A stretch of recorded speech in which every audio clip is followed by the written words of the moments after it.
Assalamualaikum warahmatullahi wabarakatuh. Hi guys, my name is Muhammad Zaki Hidayatullah.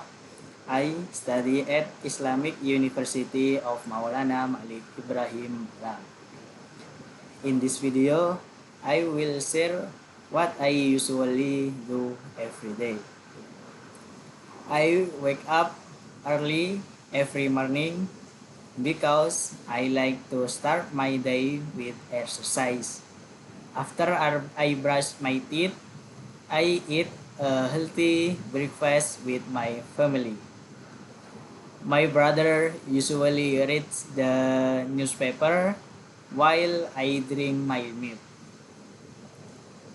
Then we go to school together and talk about our plans for the day.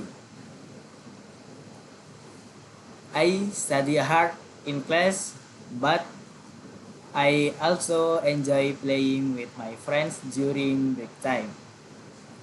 And finally, I go home the afternoon so I can help my mother prepare dinner.